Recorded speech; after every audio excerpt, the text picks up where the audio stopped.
Assalamualaikum warahmatullahi wabarakatuh. Okey, saya Cikgu Siti Halimah untuk tajuk RBT tingkatan 2 ni 2.4 tentang reka bentuk elektronik. Kita akan masuk dua subtopik iaitu membuat penyambungan litar input dan litar output kepada mikro pengawal dan juga menulis pengaturcaraan mudah berdasarkan penyambungan litar input dan litar output. Okey, yang pertama, membuat penyambungannya dahulu. Okey, setelah buat penyambungan litar simulasi, sebelum ni kita dah belajar macam mana kita buat litar simulasi teks kan, menggunakan M10. Dah berfungsi kita punya litar simulasi teks, jadi kita nak buat sebenarlah menggunakan mikro pengawal sebenar. Tapi sebenarnya kita belajar sajalah sebab sewaktu PDPR ni mana nak dapat litar mikro pengawal ni, harganya pun beratus-ratus ringgit kan. Jadi kita belajar. Okey, macam mana nak buat? Awak ada dia punya, awak kena tahu dulu apa komponen yang ada ataupun apa perkara yang perlu ada pada papan litar. Okey, awak cuba tengok, perhatikan gambar itu. Beberapa part di atas papan litar itu awak kena kenal pasti supaya penyambungan awak tu nanti betul. Okey, saya bulatkan output digital, kemudian ada input, ada dua jenis input, input analog dan input digital. Awak dah kenal dah apa peranti input analog, bagaimana apa contoh peranti input analog dan apa contoh peranti input digital. Bila kita nak sambung pada papan litar ini, perlulah betul tempatnya. Kalau salah, dia takkan berfungsi. Okey, ada 6 langkah penyambungan untuk litar ini berfungsi. Yang pertama, awak kena baca dan fahamkan dulu dia punya lakaran litar skematik yang telah dibuat. Kemudian awak sediakan komponen, peranti bahan dan papan litar ini mesti ada.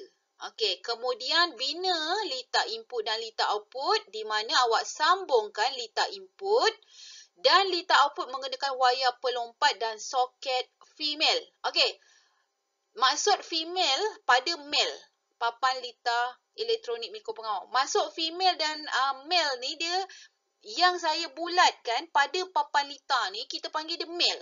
Sebab dia berada pada papan litar, kita panggil dia male. Yang kita nak cucuk, bila kita nak masuk pada dia adalah female. Ya, okey, pastikan litar input dan litar output dipasang pada plug, pada tempat yang betul lah di papan litar mikro pengawal. Kemudian semak penyambungan berdasarkan litar skematik itu. Okey, plug yang ni, yang warna merah ni, tu plug. Ni adalah tempat di mana kita nak masukkan female nanti. Ni plug. Okey, macam mana pula dia punya female-nya? Okey, female-nya wayar yang bersambung nak pergi cocok dekat plug tu, kita panggil dia soket atau female. Soket masukkan pada male. Ya. Okey.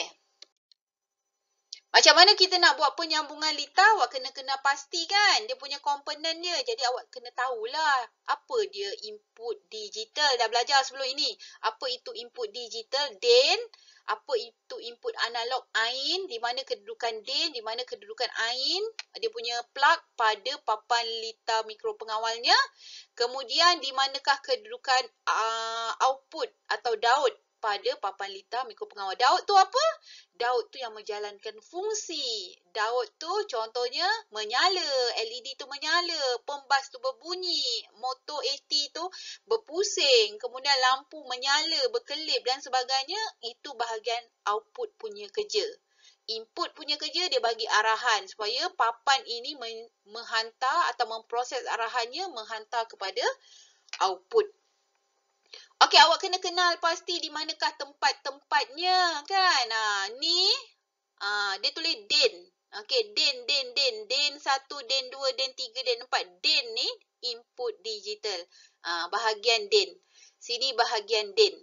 Okey, kemudian ada ain. Di mana kedudukan ain? Ain di sini. Ain ada di sini. Kemudian di manakah kedudukan output? Dia ada dua, satu di sini, satu di sini. Ada ni dengan sini. Okey, itu kedudukan output. Kat mana nak masukkan bekalan kuasa? Ni. Masukkan baterinya di sini. Ataupun masukkan dia punya apa kita panggil dia USB kat sini. Dia ada banyak. Dan dia ada Bluetooth. Dia akan cari daripada papan mikro pengawal ni kan. Macam mana nak bagi arahan kat dia? Kita dah buat dekat kita punya telefon, nanti dia akan Bluetooth ke papan mikro pengawal ni untuk menjalankan fungsi. Sebab tu kena ada aplikasi M10 dekat telefon dan juga ada awak punya papan mikro pengawal ini. Okey.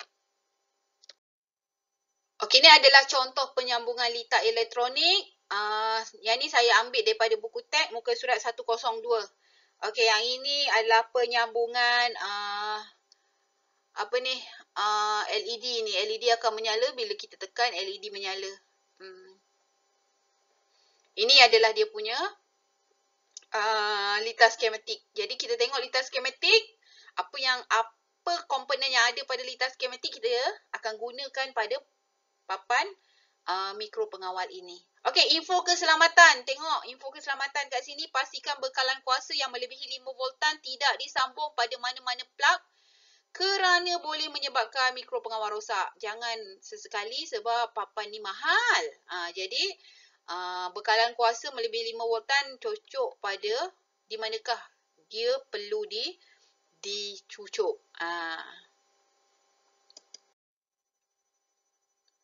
Okey, settle yang tadi. Kita dah tahu macam mana nak buat penyambungan. Senang aja. Perlu ada papan litar. Lepas tu kita sambungkan soket tu pergi dekat dia punya mail. Okey, yang ini pula nak menulis pengaturcaraan. Nak tulis pada telefon pengaturcaraan itu. Supaya dia boleh menghantar arahan kepada papan mikro pengawal tadi. Menjalankan fungsi. Jadi kita belajarlah macam mana nak tulis pengaturcaraan berdasarkan penyambungan litar input dan output. Okey, tetap guna Maniac M10. Kali ni kita akan guna controller I/O. Kita akan guna decision untuk arahan pengaturcaraan dan juga ada arahan lain. Okey, hari tu kita guna graphic design kan. Kita guna pengaturcaraan teks saja.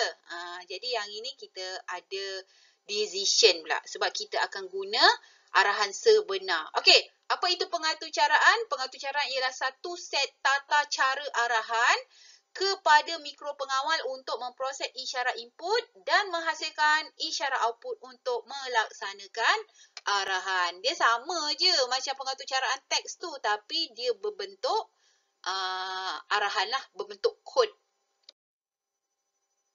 Okay, ini adalah contoh pengaturcaraan diod pemancar cahaya berkelip selang satu saat secara berterusan. Yang ini saya ambil daripada buku teks muka surat 106 di mana pengaturcaraan ini adalah pengaturcaraan mudah sahaja.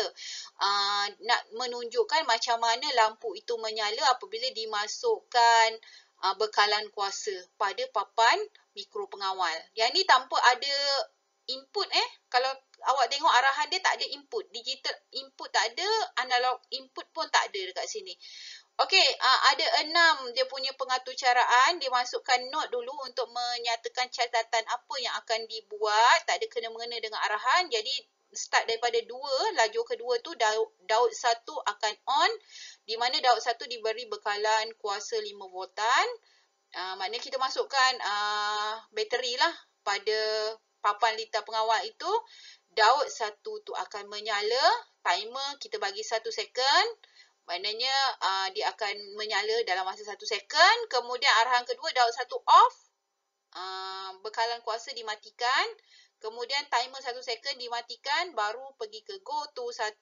Ataupun kita ulang arahan ke daud 1 semula. On off, on off, on off sehinggalah kita selesai atau kita tutup simulasi itu.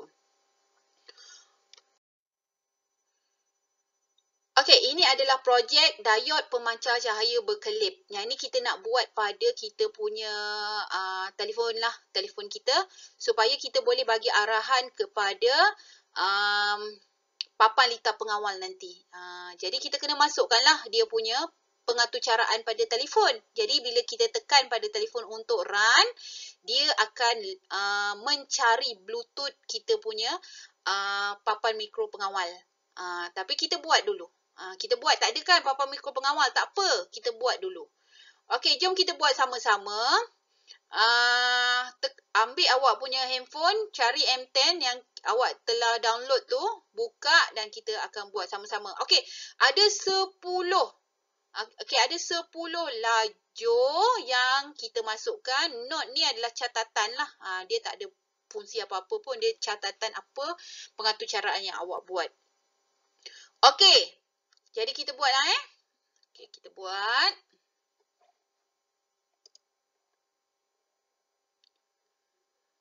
Okey, ini dia punya laju masukkan note. Laju pertama kita masukkan note. Note memaparkan tu hari tu punya. Note LED berkelip.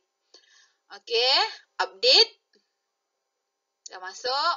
Tambah read controller pada controller I/O. Okey. Tekan lama. Okey, masuk. Kemudian tambah if cden 1 ada pada decision sebab tu adalah arahan. Masukkan if cden 1 sama dengan 1. Tekan lama, masuk. Kemudian Daud 1 on. Okey, tambah. Cari dekat controller I/O. Daud 1 on. Tekan lama.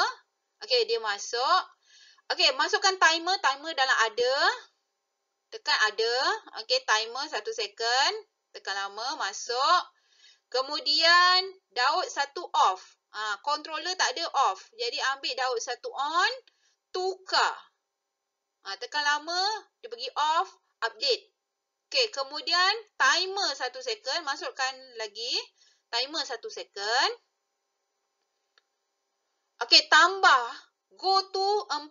Apa maksud go to 4? Go to 4 tu untuk ulang arahan ke baris atau laju yang keempat. Okey, go to 1. Kita tukar kepada go to 4. Tukar 4 lah, update. Okey, kemudian and if. Okey, and if dekat decision. Kemudian pergi ke go to 1. Ada. Go to 1 untuk ulang arahan semula ke atas.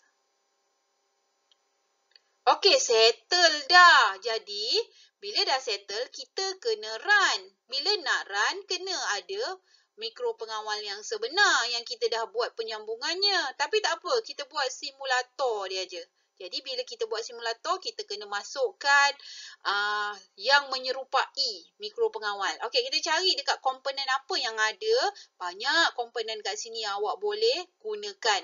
Tapi kita nak guna yang ada kena-mengena dengan lampu diod pemancar cahaya berkelip ni saja. Jadi, pertama sekali, ni banyak kan? Okey, ada LED lah, ada Swiss, ada Swiss, ada perintang kat situ dan sebagainya.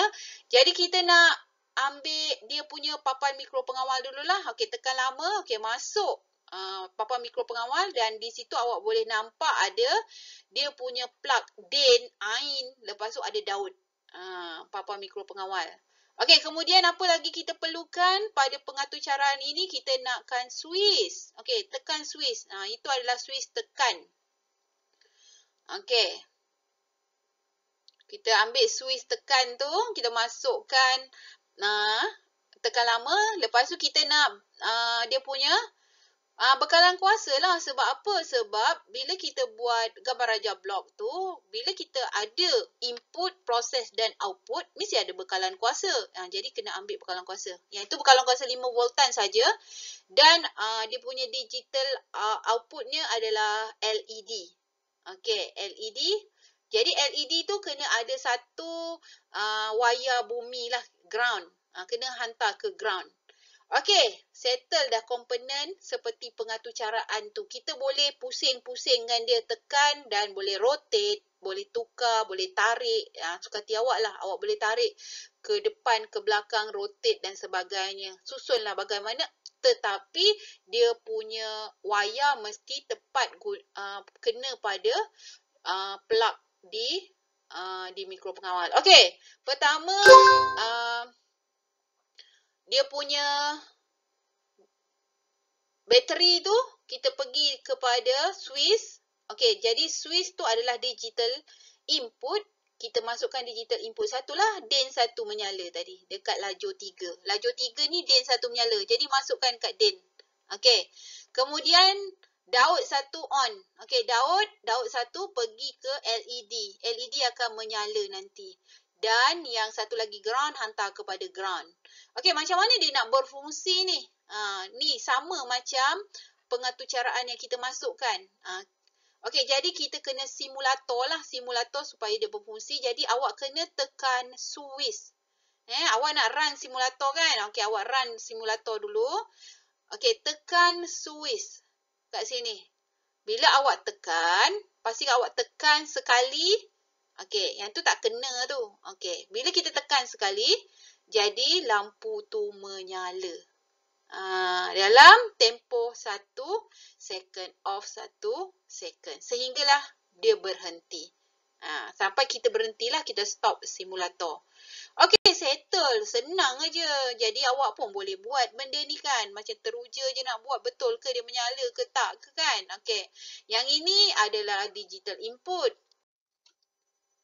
Okey, jadi kita akan buatlah latihan pengukuhan untuk saya nak tahu awak betul-betul faham ke tidak. Jadi tugasannya pada muka surat 109 buku teks tentang projek lampu kawalan penderai cahaya. Tadi kita gunakan DIN iaitu digital input. Kali ini untuk penderia cahaya adalah AIN. Jadi awak kena masukkan pada plug AIN lah. Kaki ni mesti disambung pada AIN.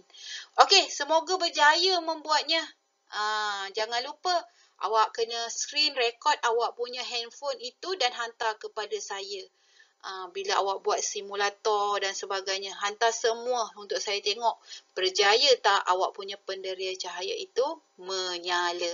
Okey, cuma saya nak terangkan sikit untuk bahagian ini nanti awak punya penderia cahaya itu dia ada dia ada dia punya kita panggil dia punya kadar cahaya yang boleh masuk kan. Okey. Jadi awak letak kat situ 150. Semasa awak simulatorkan dia nanti, awak run simulator tu, awak kena tekan sehingga 150. Barulah dia akan sentiasa menyala. Kalau awak tekan 149 barulah dia tak menyala. Jangan takut benda tu. Cuba buat dulu. Cuba buat dahulu. Okey, semoga berjaya. Bye.